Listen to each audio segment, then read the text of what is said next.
Okay, let's start. Eter vimuktah kaunteya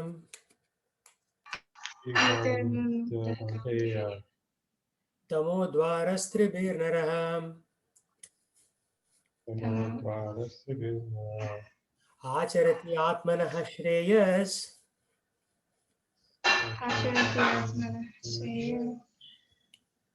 tato yati param gatim.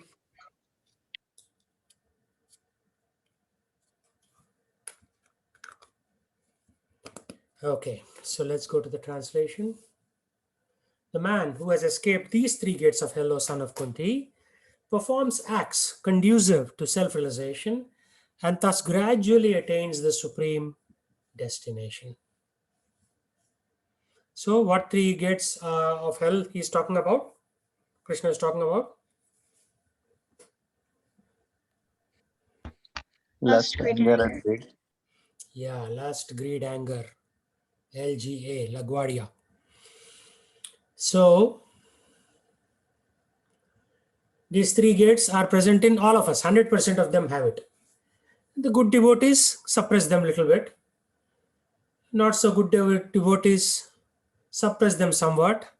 And general population, which is 99% of the population, cannot suppress it. So where are they going?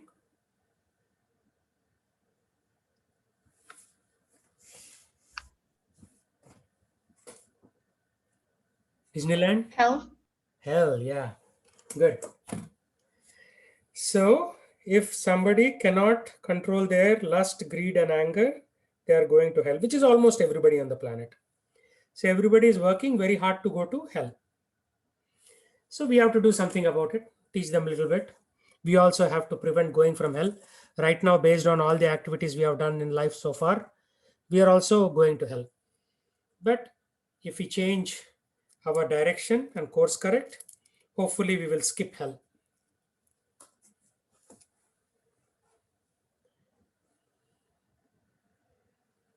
Okay. So we have Disha, two times Disha. So one is daughter and one is mother, huh?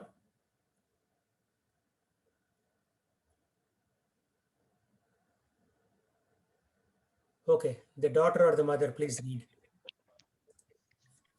Okay. One should be very careful of these three enemies to human life: lust, anger, and greed.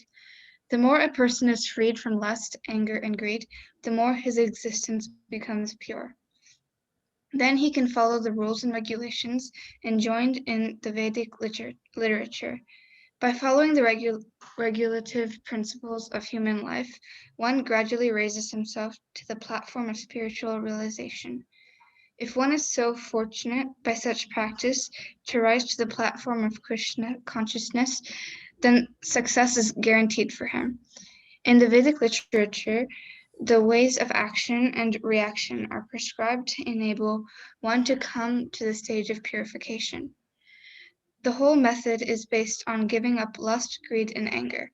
By cultivating knowledge of this process, one can be elevated to the highest position of self-devotional service.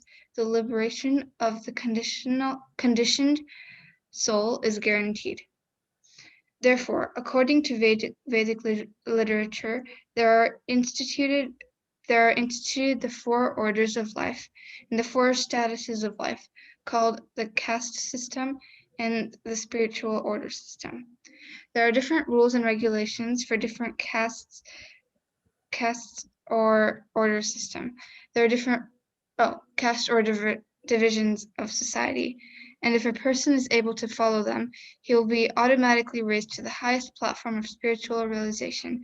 Then he can have liberation without a doubt. Very nice. So nothing new. You already know many of these regulative principles of human life. No meat eating, no gambling, no illicit sex, no intoxication. Right? Then giving up lust, greed, and anger. Then we can be elevated to highest position of self-realization. So that's why we have this Varna Ashrama, 4 orders and 4 life statuses, Varna and Ashrama. So you know most of this by now. Yah Shastra Vidhim Ustrijya Yashastravidim Ustrisya Ekamakarataha Vartate Kamakarata Nasa Siddhim Avapnoti Sa Siddhim Avapnoti Nasukam Naparam Gatim. Nasukam Tamapamyati. He who discards scriptural injunctions and acts according to his own whims attains neither perfection nor happiness, nor the supreme destination. So, supreme destination is going to the spiritual world, happiness in this material world, or neither perfection of behavior. Right? So, none of that will come to a person who does not follow scriptural injunctions. That's why practically nobody is happy in this world. Nobody is happy.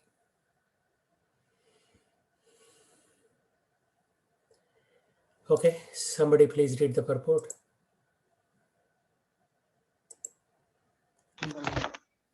As described before, the Shastra Vidhi or the direction of the Shastra is given to the different castes and orders of human society.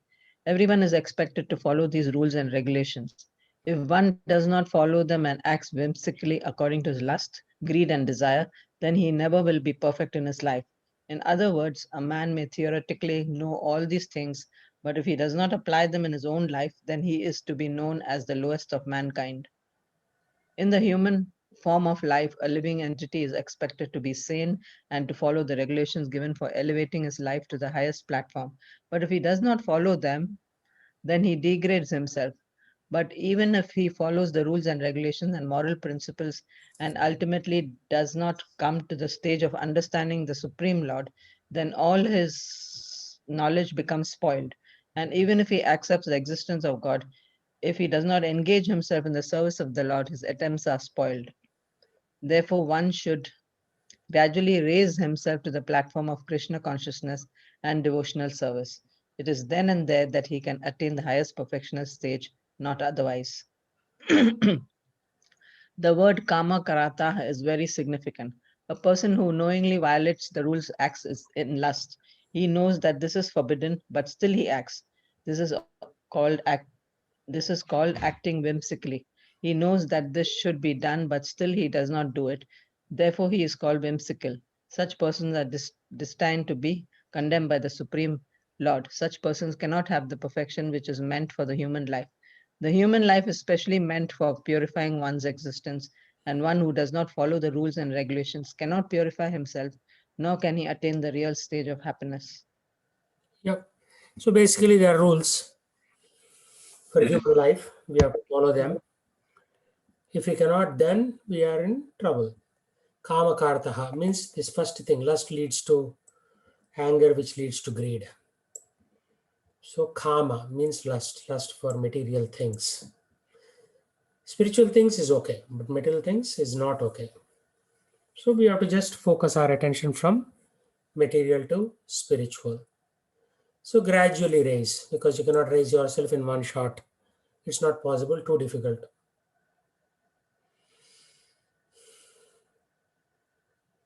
So you may know theoretically, like we all know theoretically coming to this class. But are we practicing fully? No. That's the problem. We may theoretically know. But if we don't apply, then we are kamakartaha, means we are also lusty people. Because you know, but you are not applying. Shastra vidhim means the ways, vidhi means way. Shastra means scriptures. Shastra vidhim means the ways of scriptures. If you give it up, why do you give it up? Because of kama kartaha, for desire for lust, or lust for things and objects and negative things. Then, na sukham, you cannot be happy. How can you be happy? Na param gatim means you cannot go to the final gati.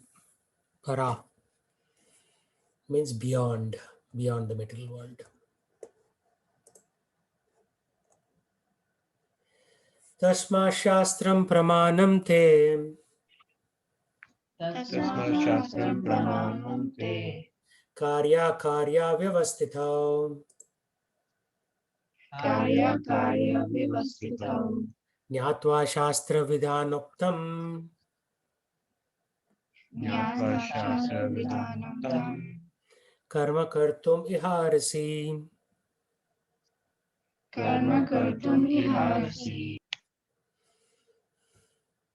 So Lord Krishna says, one should therefore understand what is duty and what is not duty. Because nowadays we think whatever we are doing is duty. Duty means go to office, make money, go to grocery store, buy things, cook, eat, and sleep. That we are thinking is duty. So we should know what is real duty according to scriptures. Knowing such rules and regulations, one should act so that he may gradually be elevated. So elevation is never one shot. It's not like a rocket. Every day there is some amount of elevation that we go through from a scriptural perspective. And when we die, that's the final elevation, hopefully. If not, again you come back, take birth, and do the same old nonsense.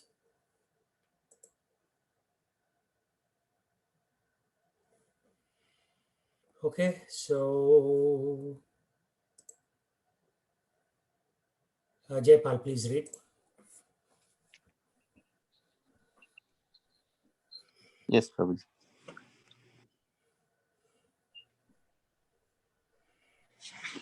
Purport. As stated in the 15th chapter, all the rules and regulations of Vedas are meant for knowing Krishna. If one understands from the Bhagavad Gita and becomes situated in Krishna consciousness, engaging himself in devotional service, he has reached the highest perfection of knowledge offered by the Vedic literature. Lord Chaitanya Mahaprabhu made his process very easy. He asked people simply to chant Hare Krishna, Hare Krishna, Krishna, Krishna Krishna, Hare Hare, Hare Rama, Rama Rama, Hare Hare, and to engage in the devotional service of the Lord and eat the remnants of foodstuff offered to the deity. One who is directly engaged in all these devotional activities is to be understood as having studied all the Vedic literature. He has come to the conclusion perfectly.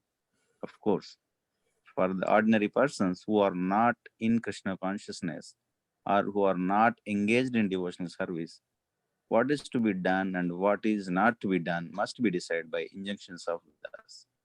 One should act accordingly, without argument. That is called following the principles of Shastra or scripture. Shastra is without the four regulative. Shastra is without the four principal defects that are visible in the conditioned soul. Imperfect senses, the propensity for cheating, the certainty of committing mistakes, and certainty of being illusioned. These four principal defects in conditioned soul disqualify one from putting forth the rules and regulations. Therefore, the rules and regulations as described in the Shastra, being above these defects, are accepted without alteration by all the great saints, acharyas, and great souls. In India, there are many parties of spiritual understanding, generally classified as two, the impersonalist and the personalist. Both of them, however, lead their lives according to the principles of Vedas. Without following the principles of the scriptures, one cannot elevate himself to the perfectional stage. One who actually therefore understands the purport of Shastras is considered fortunate. In human society, aversion to the principles of understanding the Supreme Personality of Godhead is the cause of all fall downs. That is the greatest offense of human life. Therefore, Maya, the material energy of the Supreme Personality of Godhead, is always giving us trouble in the shape of threefold miseries. The material energy is constituted of three modes of material nature. One has to raise himself at least to the modes of goodness before the path to understanding the Supreme Lord can be opened. Without raising oneself to the standard of the modes of goodness, one remains in the ignorance and passion, which are the cause of demonic life. Those in the modes of passion and ignorance deride the scriptures and deride the holy man and deride the proper understanding of the Supreme Personality of Godhead. They disobey the instructions of the spiritual master and they do not care for the regulations of the scriptures. In spite of hearing the glories of the devotional service, they are not attracted. Thus, they manufacture their own way of elevation. These are some of the defects of human society which lead to demonic states of life. If, however, one is able to be guided by a proper and bona fide spiritual master who can lead one to the path of elevation to the higher stage, then one's life becomes successful. Thus ends the Bhaktivedanta purport of 16th chapter of Srimad Bhagavad Gita, the matter of divine and demonic natures. So, what are the key points? Guided by proper bona fide spiritual master who can lead to the path of elevation, then one's life becomes successful, which means all of you should seek a guru in ISKCON and basically take guidance from that individual and improve your life. So it's good that you are attending the Bhagavad Gita classes, but now you have to take the next step. And nobody is going to force you. So you have to take that next step. You have to show proactive interest of seeking a spiritual master and taking initiation from him. Initiation means you're taking a vow that you will follow certain rules and regulations, especially those four regulative principles: no eating meat, fish, or eggs, no drinking alcohol between now and when these four principles are to be followed till you die. No sex outside of marriage, and even within marriage, in a controlled manner, regulated manner. And then no gambling, no intoxication like drinking alcohol, no gambling. No gambling means even gambling in work, or gambling doesn't mean only casino. Gambling could also mean in day to day interactions with people, not speculating. Maybe it is like this, maybe it is like that.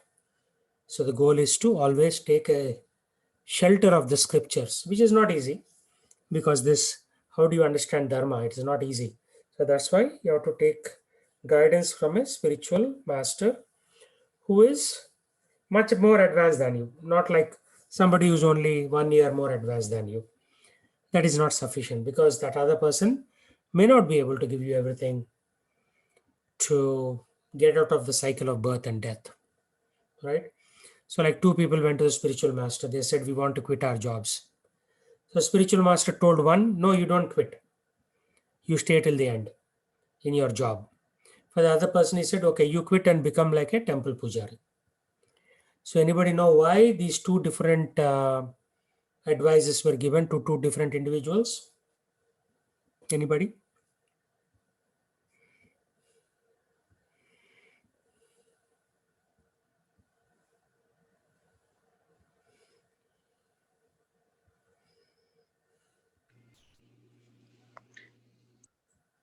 I mean, Guru knows the disciple personality, so based on that, he will advise.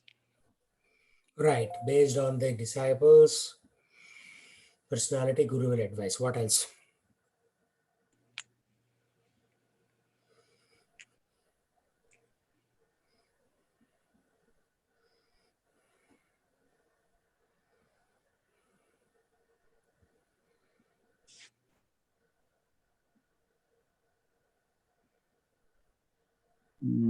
Don't know, Prabhuji. That's all I know. Anybody else? Gopal?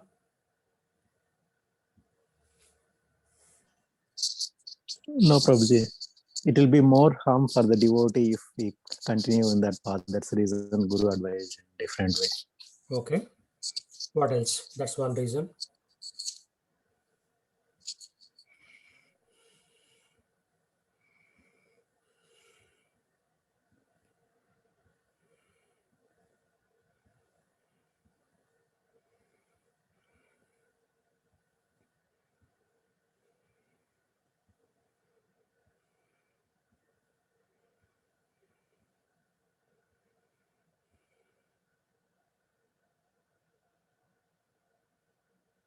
Any other reason?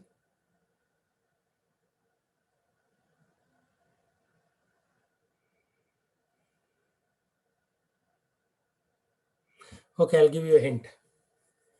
When George Harrison, the Beatles, the famous singer, rock and roll music singer,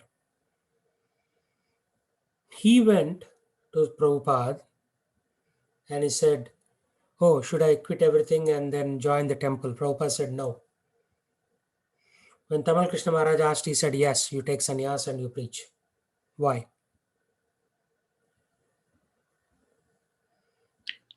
Because if George Harrison is so famous, he can influence many other people. Okay, very How- good. Because of his strength. Yeah. Yeah, that's a very good point, right? Because he can preach more by being a singer, and Tamal Krishna Maharaj can preach more by being a sannyasi. No two individuals are same in the universe. So for some people, the advice is to quit job and become full time. For some people, the advice is to stay where they are and continue to influence the society. But we are neither there nor here, right? None of us on the call. We are not capable of becoming sannyasis. We are not as famous as George Harrison. If we sing, only donkeys will come to listen. So what about us then?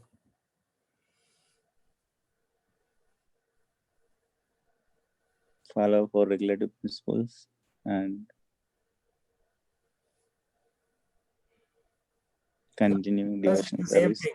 Even for us, it's the same thing. You have to, for Tamal Krishna Maharaj, it was one shot. Okay, you take sannyas, you took it. For us, it is slow process. But before die, we should come to that platform.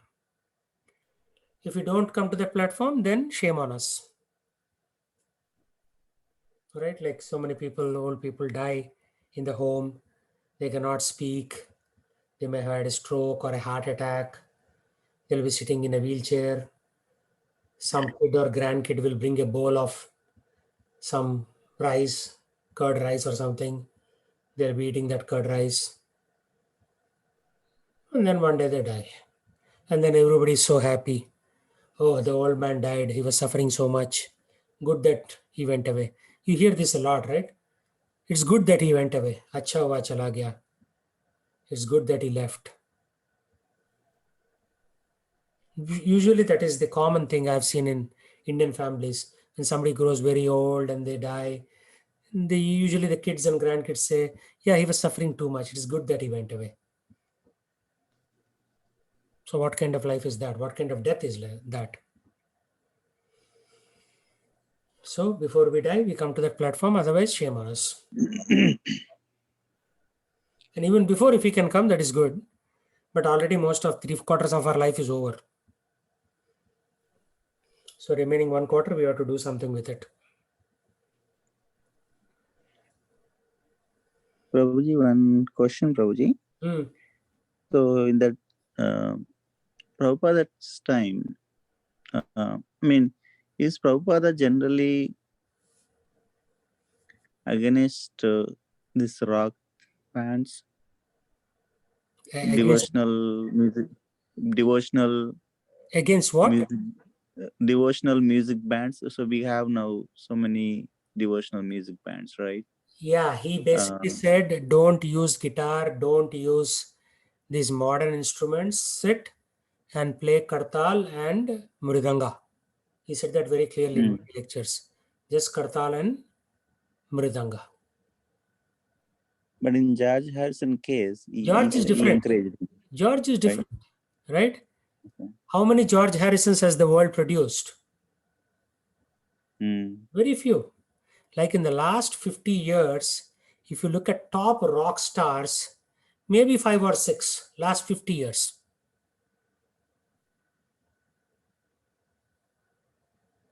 Like even in India, Mangalampalli Barla Murali Krishna, he was singing for 60 years of his career. The world only produced one. There was nobody else who could sing like him before or after in the modern times. So the world doesn't produce such great stars on a daily basis. So for George Harrison, His singing is preaching. When George Harrison wears Kantimala, he puts tilak and he starts singing, people say, wow, what is this? Who is this fellow? Why is he doing all these things? He's a famous rock singer, I know, but why is he doing all these things? So why can't be the current modern, ISKCON rock bands Yeah, do the modern same? ISKCON rock fans are not really attracting devotees. It is becoming No, more at least they're entertaining. trying, right? Probably. At least they're trying to. They are trying, but if you see, like if you look at the Brahmachari ashram of Pune or Salem, Tamil Nadu or Juhu, they are producing every year hundreds of brahmacharis. How many brahmacharis did the rock bands produce? Brahmachari means what? Yeah. You have IIT degree, you gave up. You could have easily made $150,000 by coming to America. You gave up and you are washing dishes and pots in the temple kitchen. So to produce that quality is very, very difficult. Yeah, that one section of preachers are doing, but at least these rock bands, the young kids are getting to I know know. about. I have seen so many young kids get attracted to the rock bands, right? Then at the right time they gave up. Like if you see Yoga Vedya, excellent devotee when he was 16, right? Swarup Damodar Prabhu even wanted him to take to Bombay and making him a brahmachari. His grandparents didn't agree. Now he graduated with an MD degree. He is becoming a full-fledged doctor. And he used to chant very regularly. Now I hardly see him chant. So that's why I'm saying these rock bands don't produce devotees. I mean, they at least At least popularize they the holy plant the name, seed. but they don't produce Yeah, devotees. correct. Yeah, Correct. see, how did we become devotees? Because seeing Harulas Maharaj, he's seeing his simplicity, very simple clothes he wears and always talking about Krishna. So we got attracted to him. And brahmacharis are producing brahmacharis. Good grihastha devotees are producing good grihastha devotees. Rock bands are not producing rock band devotees. I mean, even if the next generation comes with again Hare Krishna band, then I would be thrilled. But where is the Hare Krishna band in Seattle? Yogavedya gone, Rohit gone. What's his other name? So many kids. I used to know at least 20 kids who are all singing Hare Krishna in the temple. They're all gone. They'll come back, right, Prabhuji? At some point they'll come back. When at 65, huh? No, Prabhuji. Video is dead. Even for you they- and me, for me, I have about 12 to 13 years window. After that, I'm going to die. Then I'll be 65. I'll be dead. So what's the point of they'll come back? No. At least we are here talking Bhagavad Gita. They are talking something else. So that's why I'm saying Prabhupada was very clear. Just Mridanga, Kartal, chant Hare Krishna in a simplistic setting. The moment you complicate things, it's not going to happen. Right? It's not going to happen. So many people I've seen who come. I mean, how many students I had? At least 300-400 students. Right now there are 4 people on this call, and Saturday maybe 4 people, and Sunday maybe 6 people. That's it. It's not easy. So rock band in itself will not keep devotees. Yeah, it'll attract some new people, but for them to stay, there has to be very good grihastha or brahmachari examples. We Right. go by example. Right? We go by example. So actually, the kids of ISKCON devotees are a puzzle. Very few of them become devotees. Whereas outsiders become devotees, but kids of ISKCON devotees don't become devotees. So that's the puzzle that we are yet to solve.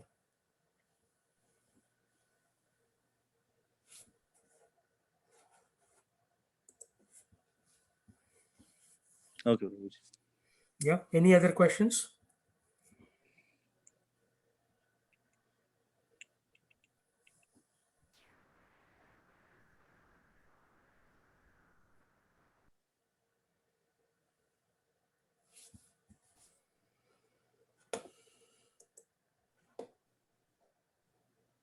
For example, Disha's daughter is on the call. Let's find out from her. So what is your name, Disha's daughter?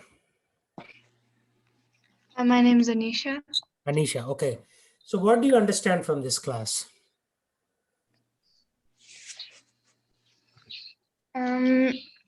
Well, I've been, I guess, learning how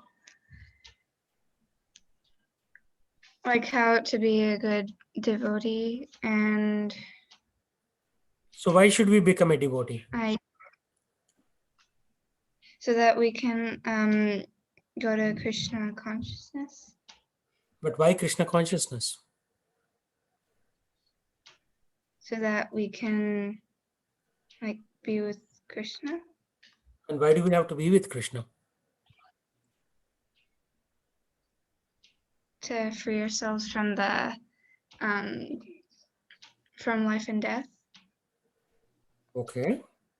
But is that the only reason? So we are avoiding the negative to go to Krishna. But what is the positive attracting us to Krishna?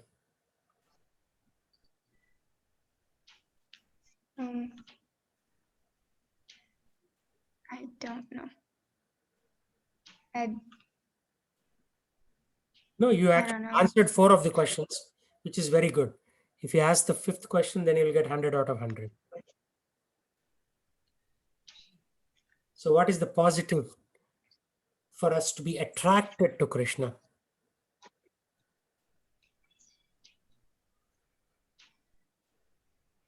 We'll be happy. Huh? Was that? We'll be happy. Yes, we'll be happy. Happiness. Krishna is a 100%. of happiness. Material world is full of nonsense. Nobody's happy in material world. In school, you have to pass the tests. After that, you have to go to college. College, you have to pass the test. After that, it doesn't end. You have to get a job or start business. After that, it doesn't end. Your employees will not behave with you. So you have to keep hiring and firing and manage the business. You have to pay taxes. So much headache. Right? And if you are an employee, then you'll be fired. Nobody, like the Department of Labor says that average American changes 7 jobs a year, lifetime minimum. I changed 15, but average 7. So it's all there's a pain in the beginning, pain in the middle, and pain in the end. That is called material life. It is pain all over the place. If you are rich, you are painful because you have to pay taxes. You are poor, you are in pain because you don't have money to buy anything. Everybody is in pain. And then you get sick and tired of money and you start giving charity. And then you realize that your money is getting wasted. That is one more pain.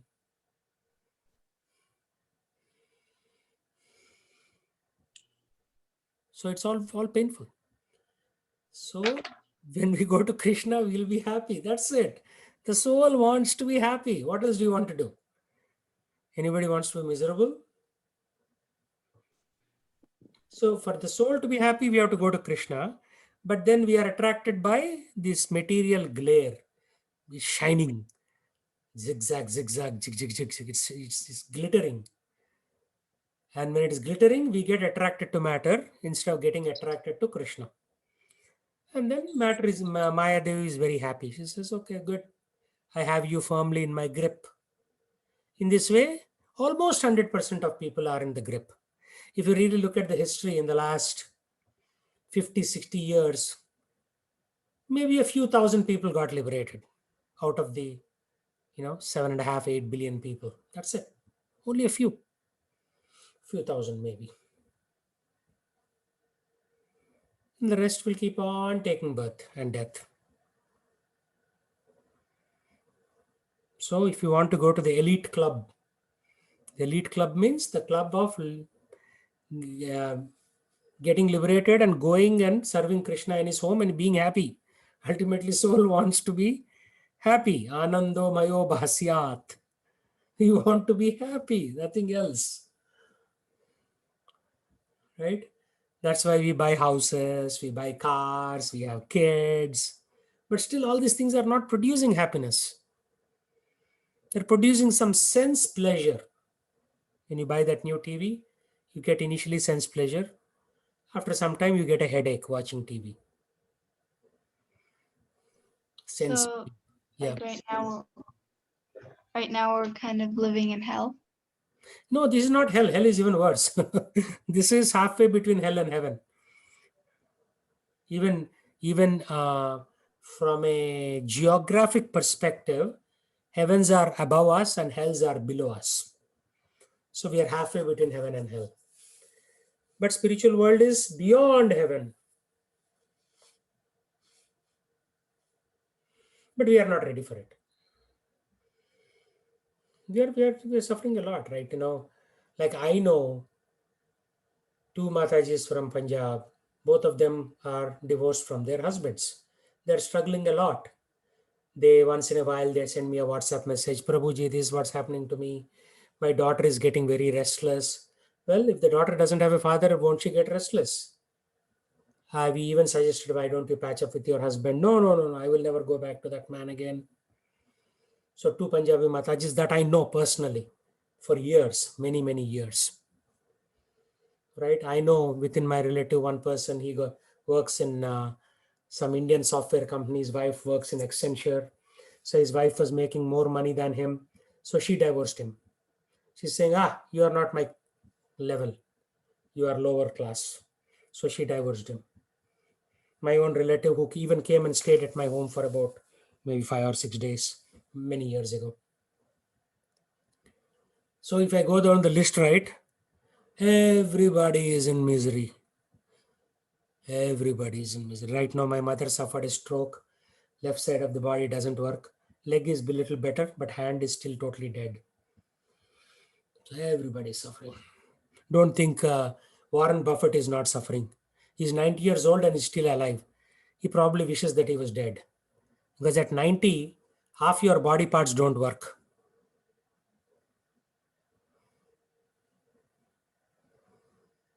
Right?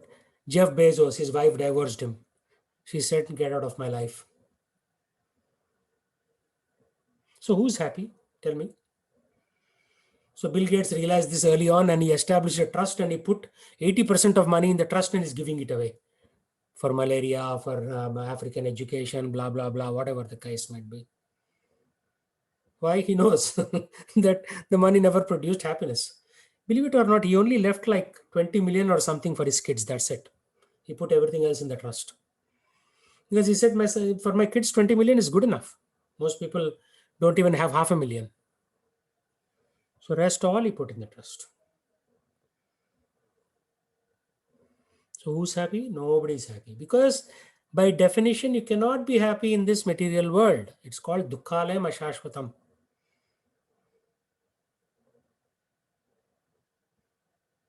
So our goal should be to take shelter of Krishna and go out.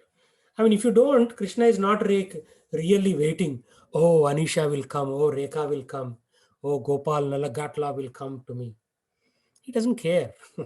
He has millions of pure devotees with him. He doesn't give a damn.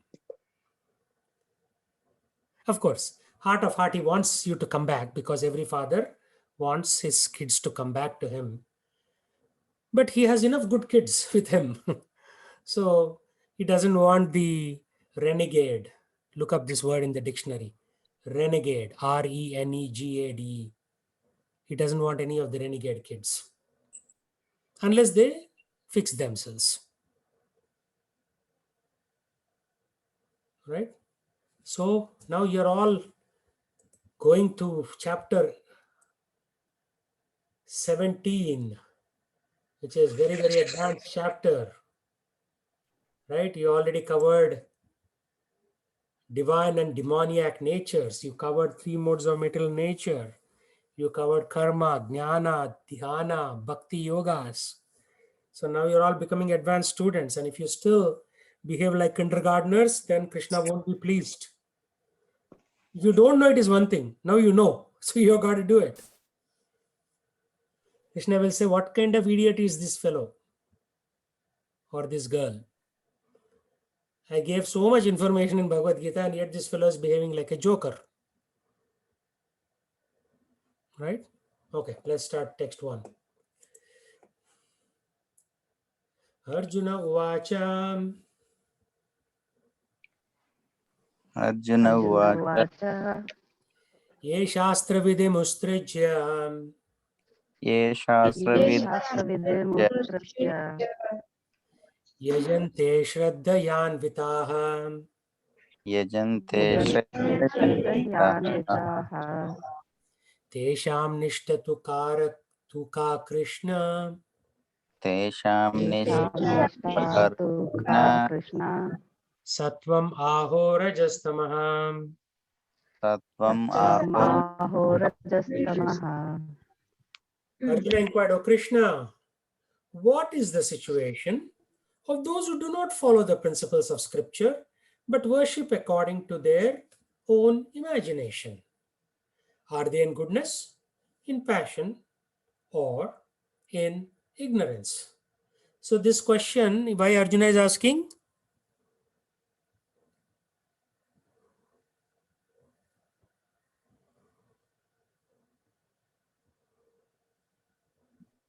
Any thoughts, insights? He's asking because many of us have the same question. He's asking for Very the good. sake of Yeah, he knows 5040 years later, 6 idiots will get on a Zoom call. They would have completed chapter 16 and still not follow the scriptures. He's talking about us. Specifically, he's talking about me. Because in chapter 16, Krishna's, until 16 chapters, Krishna has given knowledge, right? Now Arjuna is asking, even after knowing if they don't do it, what's going to happen to them, my lord? So it is specifically targeted at idiots like us.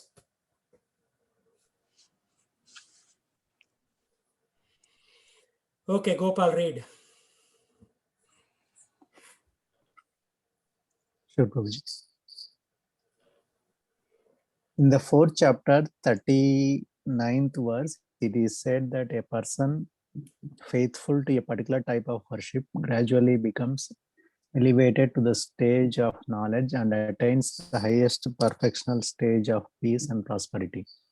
In the 16th chapter, it is concluded that one who does not follow the principles laid down in the scriptures is called an asura, demon, and one who follows the scriptural injunctions faithfully is called a deva or demigod. Now, if one with faith follows some rules which are not mentioned in the scriptural injunctions, what is his position? This doubt of Arjuna is to be cleared by Krishna. Are those who create some sort of God by selecting a human being and placing their faith in him, worshipping in goodness, passion, or ignorance? Do such persons attain the perfectional stage of life? Is it possible for them to be situated in real knowledge and elevate themselves to the highest perfectional stage? Do those who do not follow the rules and regulations of the scriptures, but who have faith in something and worship gods and demigods and men, attain success in their effort? Arjuna is putting these questions to Krishna. Yeah. So different people follow different gods, different devatas. So Arjuna is putting these questions. Some people worship in goodness, sattva guna. Some people worship in passion, rajoguna. So passion worship will be like, God, I'm worshipping to you, give me more money or give me more facilities. People who are worshiping in ignorance, they don't know why they are worshipping. They don't even know what to ask for. People in goodness, they are asking for peace and good life and all that. But still, that's not good enough because they will still have to take birth again. Taking birth again means all the nonsense that you went through in this lifetime, repeat that, except this time it will be in Somalia or Iraq, place where there are less facilities. So you'll suffer more. Right now we are suffering less because we are in a relatively rich country with facilities, right? Srila Prabhupada once said, America is the only place where there is some comfort and happiness. Some comfort and happiness. That's it. In other places, there's hardly any. He said that actually. But that comfort and happiness is actually a negative thing for us because then we'll think life is good. I will do a little bit of chanting with that Prabhu in the Bhagavad Gita class. Rest of the time, I'll just continue with my normal lifestyle. So that is why Arjuna asking this question. Ye Shastra Vidimustrija. If these people give up the scriptural rules and regulations.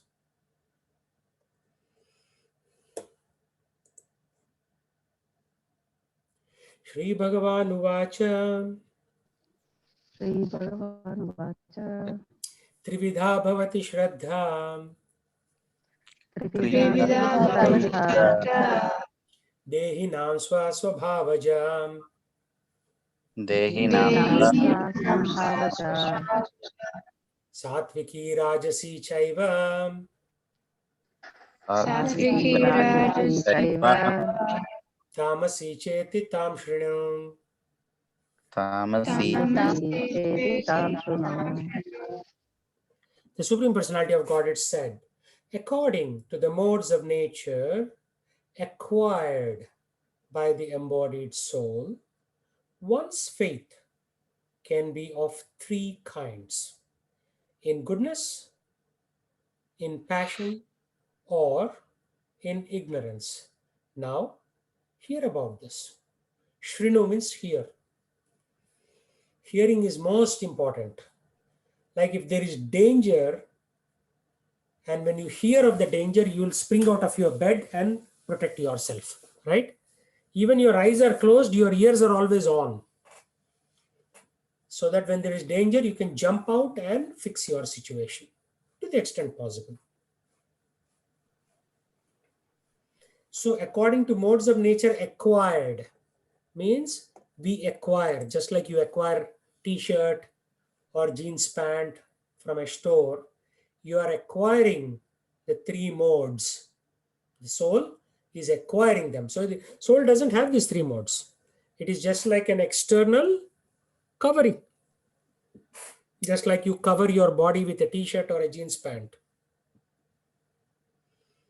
Are you the t-shirt? No.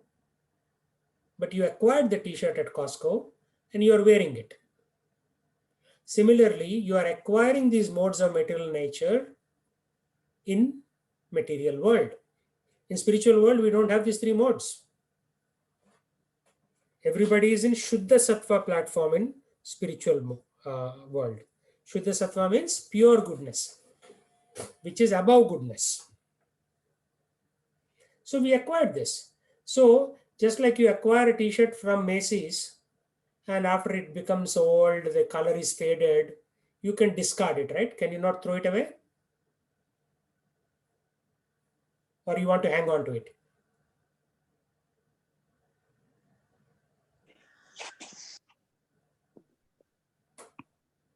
Huh?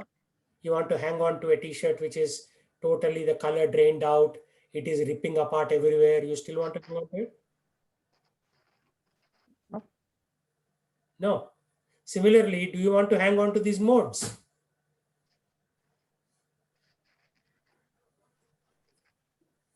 Why are we hanging on to these dirty modes when they are not doing us any good?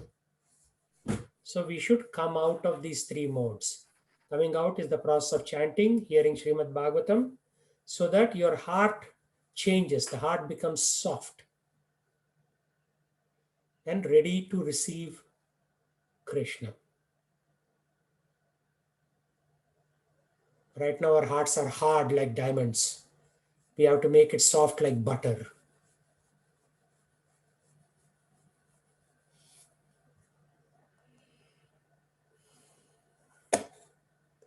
Okay, who didn't read? Please read this. I can read it, Prabhuji. Mhm. Those who know the rules and regulations of the scriptures, but out of laziness or indolence give up following these rules and regulations, are governed by the modes of material nature. According to their previous activities in the mode of goodness, passion, or ignorance, they acquire a nature which is of a specific quality. The association of the living entity with the different modes of nature has been going on perpetually. Since the living entity is in contact with material nature, he acquires different types of mentality. according to his association with the material modes.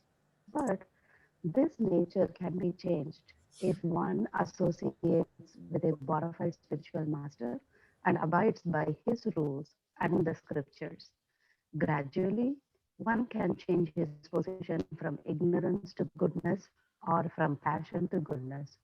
The conclusion is that blind faith in a particular mode of nature cannot help a person become elevated to the perfectional stage. One has to consider things carefully with intelligence in the association of a bona fide spiritual master. Thus, one can change his position to a higher mode of nature. This is very important. Blind faith in a particular mode, just like, unless you believe in Jesus, you go to hell, or unless you believe in Allah, you go to hell, or, you have to do Kali worship, or you have to sacrifice a goat in front of Kali, or you can only believe in Sai Baba. These are all called blind faiths. So one has to consider these things very carefully with intelligence, reading the scriptures in the association of a bona fide spiritual master. That's what we are doing right now. We are associating with Swami Prabhupada to understand these key points. Otherwise, we'll think what we are doing is good, which may not be good.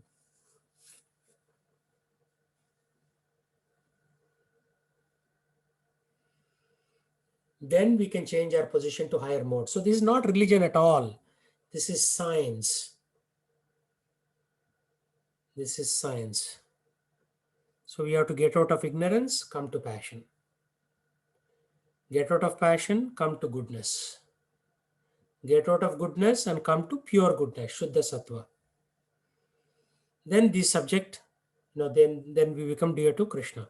And while we are going from ignorance to passion to goodness, then we have to start discarding things like bad behavior, bad attitudes. What is bad behavior? Anything that is taking your time away from Krishna is bad behavior. So can anybody give me examples of taking time away from Krishna? Doing a job.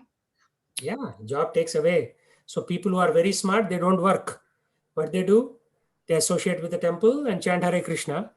Whatever little they can eat, they eat. I know one of my god sister in Alachua, Florida. She lives in the temple. And even their temple is not free. In Alachua, you have to pay rent. So she pays $300 rent to stay in the temple. And then she does some seva there, services. And that's it. She quit everything.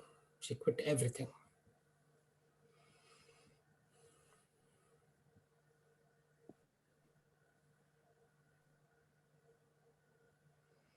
So job, of course, we are all householders, so we should work, but not for rest of our life. We have to come to the point where you say that this job is taking my time away from Krishna.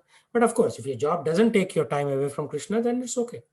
Means during working, you're always chanting, you're always thinking of Krishna, then it's okay. It's possible in some professions, it's not possible in other professions.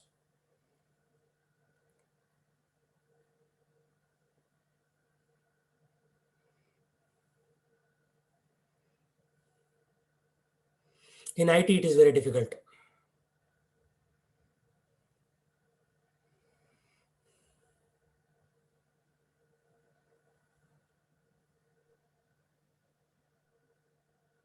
Because there'll always be some meeting of some kind. So you cannot focus. But there are professions where it is possible actually.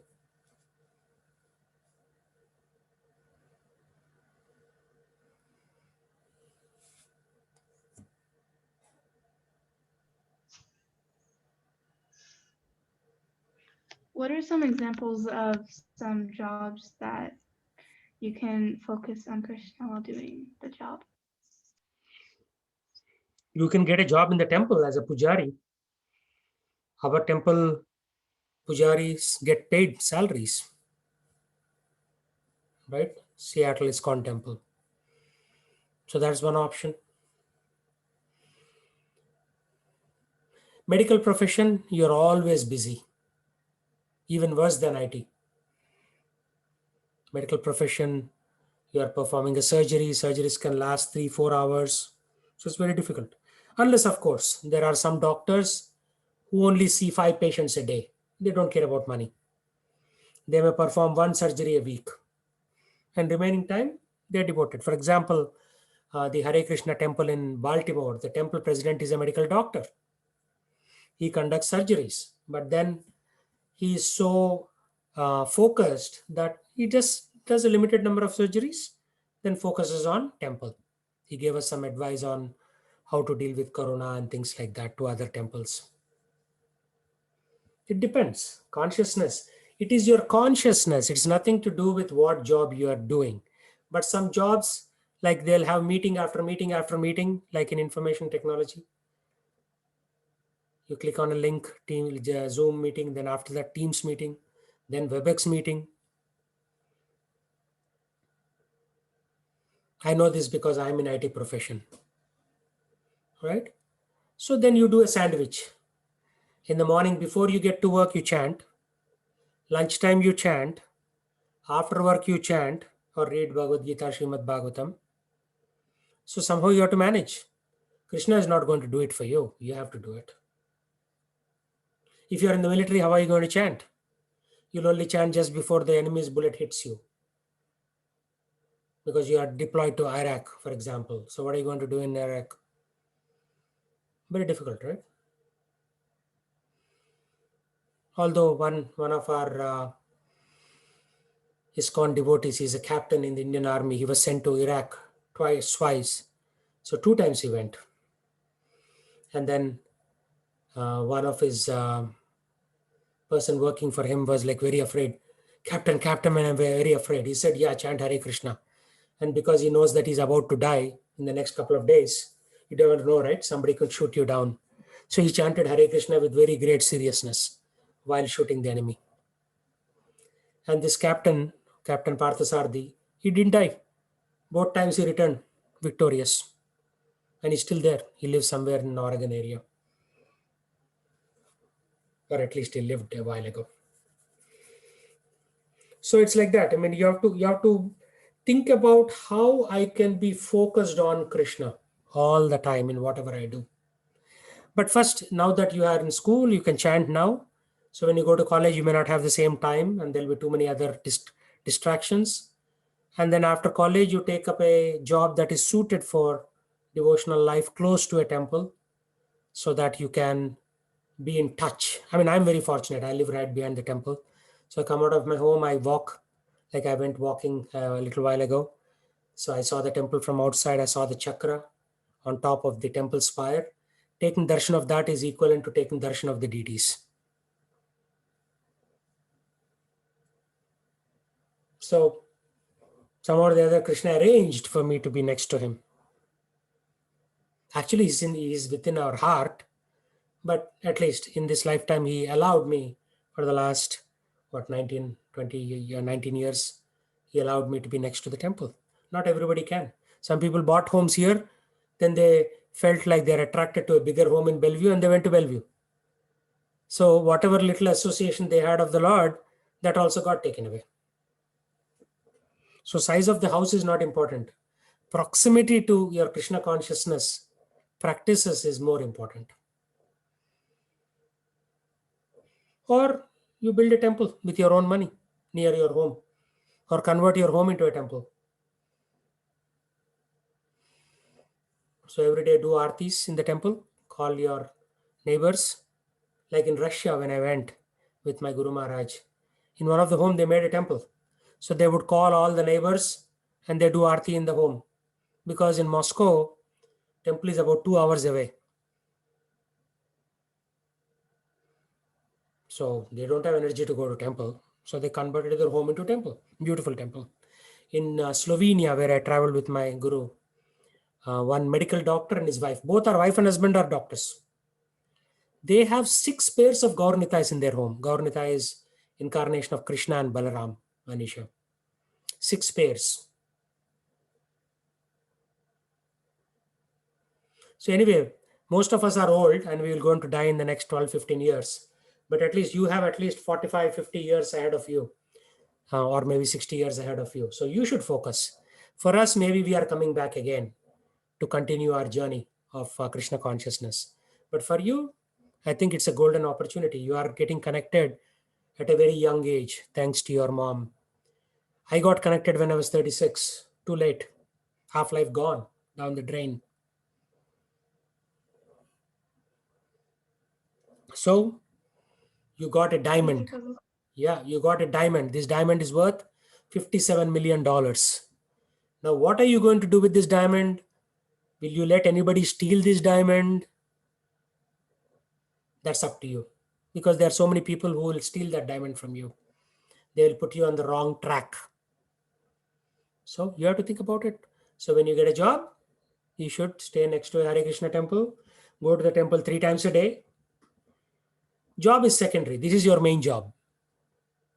That's how I think. I think of my job as a part-time job. And Krishna is full-time. Job is part-time. So Krishna consciousness doesn't mean that you are seen in the temple all the time. That is also, some people can just come to the temple all the time, but what is their consciousness, right? The mind could be on something else and the body is there in the temple. That also doesn't work. I saw one boy and I yelled at him once when I was giving a class. Throughout the class, he was on his phone playing video games. Then why on earth are you coming to the temple? Sit at home and play video games, right? So I yelled at him. He never came back, and I'm very happy because at least he learned his lesson that if he comes to the temple, he has to focus on God. Otherwise, to play video games, you can play anywhere on the planet. There are enough nonsense places in the world, right? So consciousness matters. That's why it's called Krishna consciousness.